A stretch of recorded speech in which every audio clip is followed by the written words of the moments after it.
Hello, everybody.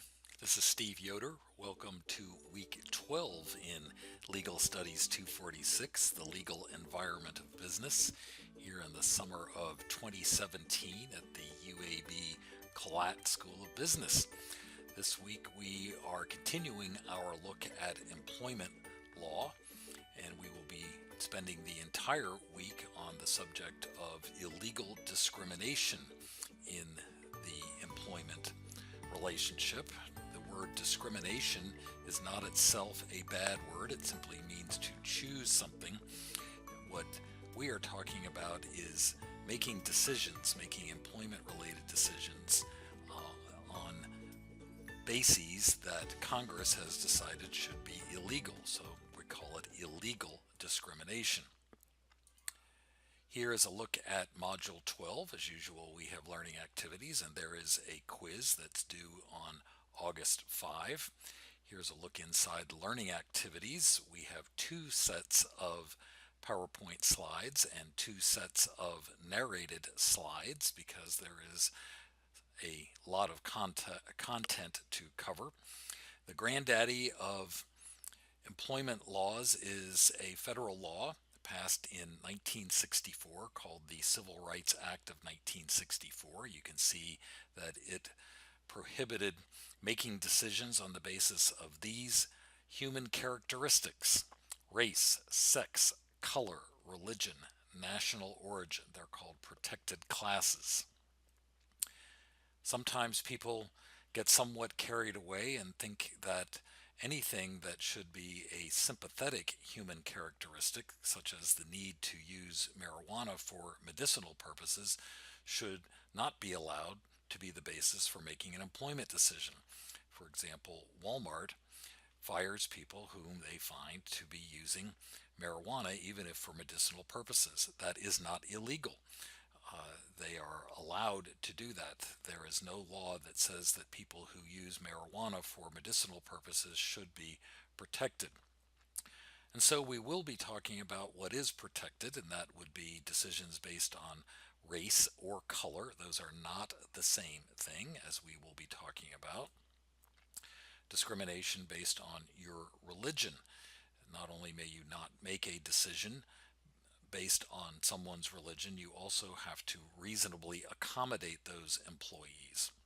It is illegal to discriminate on the basis of gender, and there has been a great deal of law that has been created on that subject. Look at this ad that came from about 70 years ago. It used to be perfectly legal to say that an employer wanted only to hire, quote, girls. Today, that would not be allowed. There is no federal law that says that it is illegal to discriminate on the basis of someone's sexual orientation. However, there are regulations that do that. It is unclear what Trump will do. Early on in his administration, there were hints that he would go the opposite way from the Obama administration on that and would take away the protection that exists in a regulation for discrimination based on sexual orientation.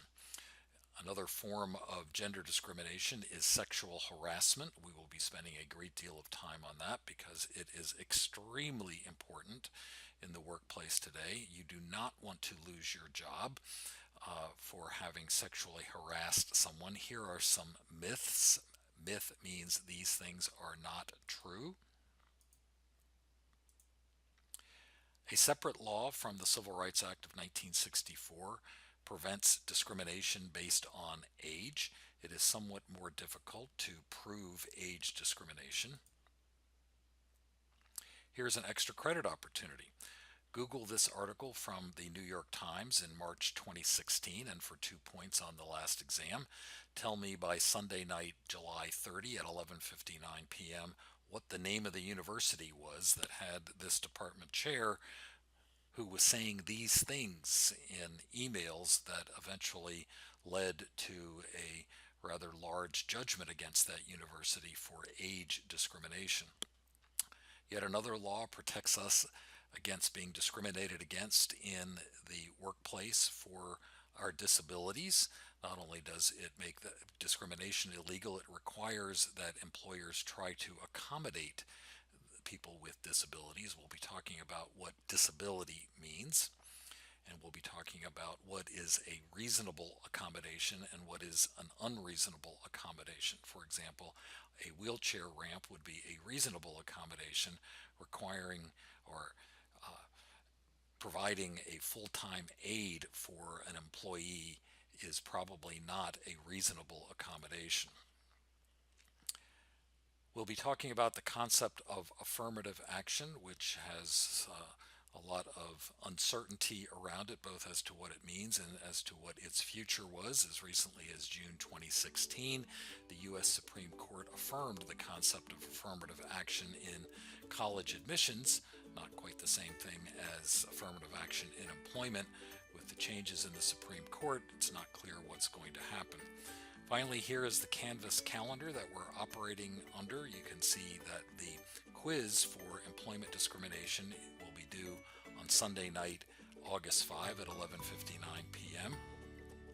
We also have due on Sunday night, July 29, last week's quiz on employment laws, and we also have a VoiceThread discussion board due at the same time.